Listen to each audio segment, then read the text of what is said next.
This is Jay Beeks. I wanted to welcome everyone to the MS 505 class, Sustainable Leadership for the Masters in Sustainable Leadership program at ASU.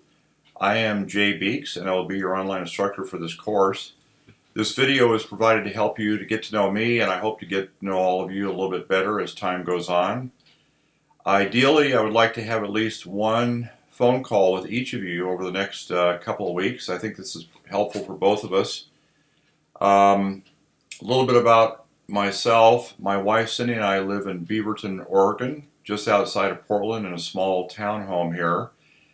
And we're next to about 20 acres of temperate forest, which is mostly conifers, Douglas firs, and western red cedar, and then lots of deciduous trees. It's pretty nice to be living next to the forest here. That's one of the advantages of this area. We also have two dogs living with us. Lily is a Shiba and Lulu is a black Cocker Spaniel. You may see them here in a few minutes. Actually, they might be coming in. My wife works just 1 mile from our home in the ER facility at Kaiser Hospital, providing emergency psych services. Our daughter Connie is a naturopathic doctor. She has a clinic not too far from here, just about 10 minutes. And by the way, Beaverton is about 15 miles from Portland, for those of you that have not been in this area. Our son Scott works as a park ranger in the Olympic rainforest up in Washington. Both kids are married and they don't have kids yet. So I'm interested in hearing about your backgrounds firsthand, your interests, your sustainability interests in particular, why you chose this program, or perhaps gauge how this program can best help you. My core belief is that you can and will provide essential roles for society going forward as we enter this, what's being called the Great Transition to a Sustainable Society.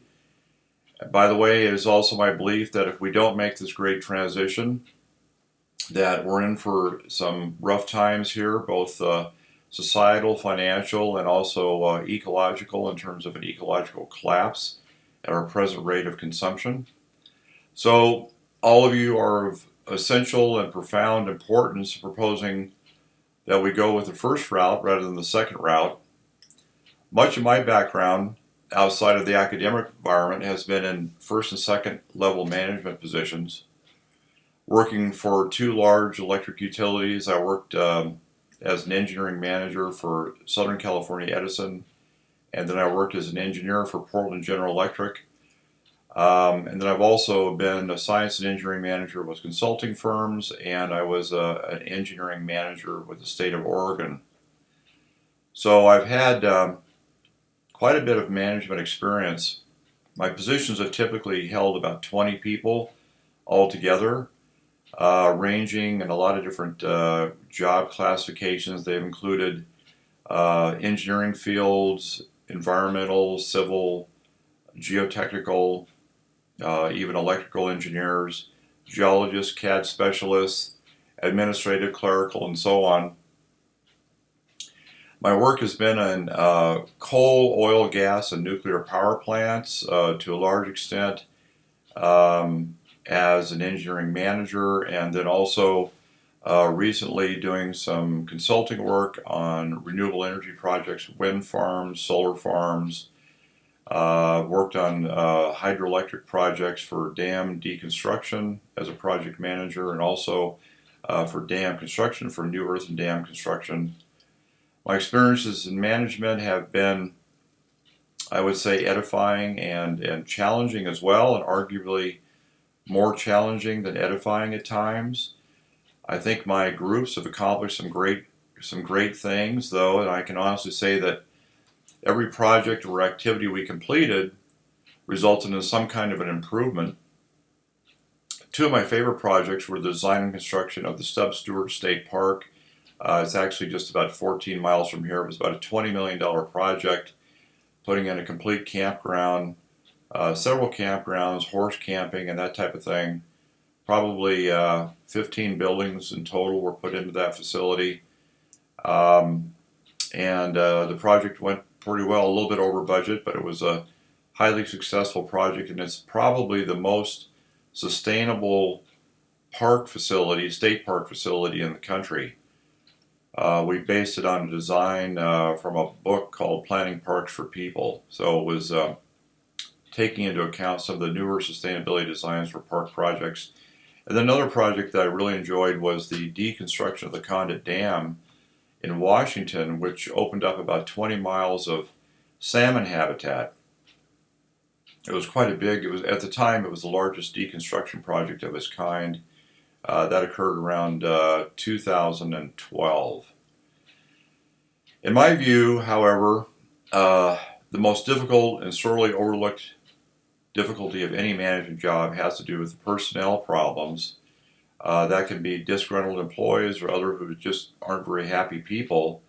And if somehow this aspect of any management job could be eliminated, then life would be grander and being a manager would be a lot of fun. Even perhaps a joyful experience. But in fact, eliminating the human aspect altogether in management would be a dream job. And unfortunately, the terms management and people are inextricably connected. And so there's the rub. If it wasn't for the people, things would be easy, but management is all about people. So those of you who are either managers now or plan to become managers in the future, I expect you're going to find all kinds of problems that will arise, and it's usually going to have something to do with personnel issues. People that are affecting the morale of the group, people that are affecting you. Folks like to bring their personal issues into the office, and that's just the nature of the beast. And we have to deal with them. And I can tell you in my own experience, those are the kinds of problems I least like to deal with. However, they just went along with the job, and I had to sort of grin and bear it, you might say. So I believe the material in this course is going to be invaluable for all of you. You are going to have to work with people, and you will need to deal with all their problems and all the things they bring into the workplace, and there's no way around it. So the readings, the assignments, and the self-assessments will provide each of you with the insight into your personality, strengths, weaknesses, blind spots, etc., and areas that you need to develop. And it's true that we all have lots of blind spots and areas that we need to develop. It's just the way that we're put together, but it often depends on the areas that we can capitalize. So you're going to have strengths and weaknesses and areas that you need to develop, and your weaknesses and mine that are arguably the things that we most need to be aware of. As a good manager, you're going to become aware of these things. You're going to become in tune to them, and in my opinion, leaders are not born. Now, there's lots of schools of thought on that, and this is a vast subject. But I believe that they are made over time with environmental influences, and the best leaders work on their crafts continuously. And granted, there are certain attributes that we can be born with. Perhaps charisma is one of those attributes that someone that can be born with, like a Walt Disney, for example. But at least in my opinion, this is another gift that can be developed by those who wish to attain this kind of leadership style. In my experience, I've had to find my own style and become acutely aware of my weaknesses over the years. And I've been in dozens of different management settings, each with its own challenges, each with different mix of personality types, different personality issues, things that just happen in the workplace. But knowing my style and knowing my strengths and so on has greatly helped me, and I think it will greatly help you. That's really what this course is all about. Helping you define your strengths and weaknesses, your common areas of blind spots, and being able to use all this together to help you to avoid making mistakes in the future, and for yourself and for those around you.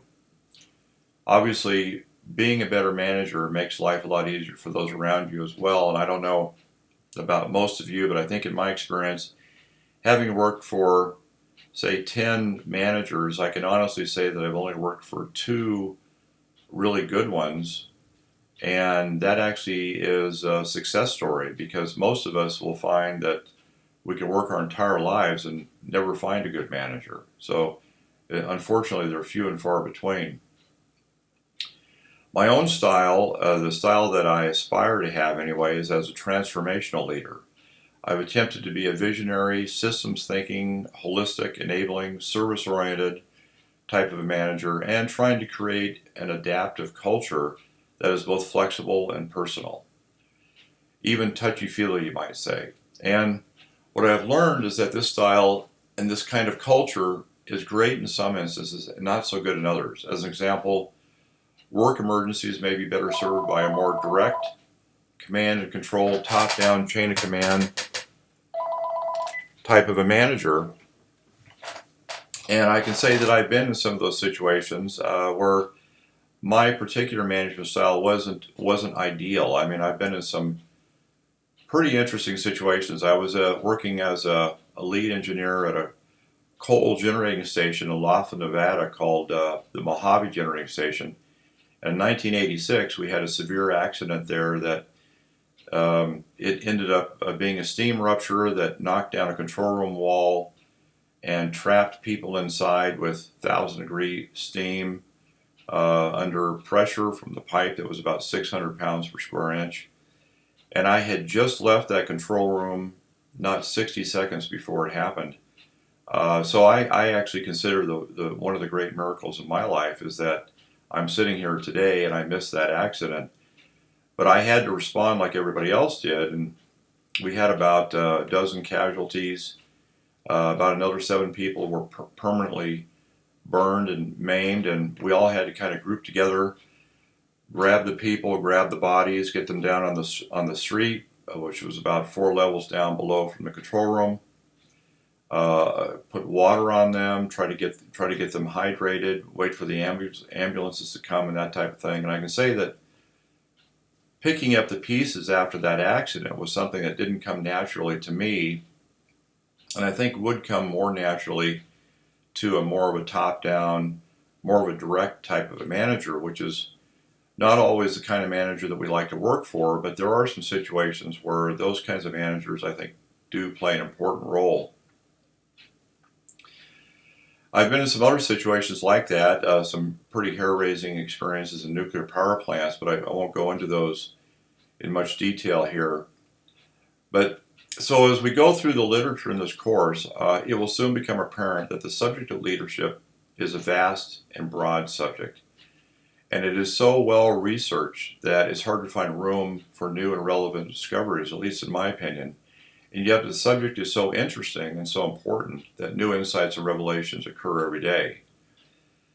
I can tell you that when I was working on my PhD at the California Institute of Integral Studies, there were several students that tried to do their dissertation on leadership, and they found after the first 6 months or so that it was kind of like a deep, dark sea, that once you get invested in this type of a research project, it can become overwhelming just simply because of the sheer number of books and articles written on the subject.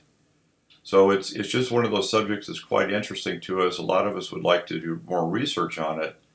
However, I think those that do dive into this subject are fairly brave because it is such a vast subject. But by the same token, I see the basic principles of good leadership as being rather simple. You could call them simply the golden rule principle, or treating people fairly and with respect, treating people as you would have them treat yourself, treating people with dignity, honoring their presence, being ethical, sincere, interested in those around you, being adaptable, open to change, with wide open communication styles, and perhaps most of all, not being defensive. I found that this is one of the best attributes of any manager, is not being defensive, because when people come to you with their personal issues, it's in the manager's best interest to realize that this is the problem with the individual. It's not a problem with you as a manager. You have to deal with it, but there's lots of things that can happen in the workplace that I think particularly in the private sector and some of these consulting environments where there is a kind of a dog-eat-dog or a shark-type mentality. It's best not to take things personally. It's just kind of the way it is in a lot of these work environments. But one of the unique challenges that we face today is that each of us must transform our organization for the sake of society, the environment, the employees, and ultimately for the well-being of the enterprises we work for. I think this is really our calling, and if you are in this program to lead, I argue that this is the kind of leadership that you'll need to practice. So we will all need to be more adaptive, better communicators, more influential towards others, change agents, and transformational in order to help organizations adapt to a world with depleting resources, global climate change, other anthropogenic impacts, and a polarizing and political environment as well. So this is a lot to cover, and there's a lot more to cover in this course. I just wanted to welcome you all to this course and this program, and I look forward to talking to each of you soon, and I hope to see you all online shortly. Thank you.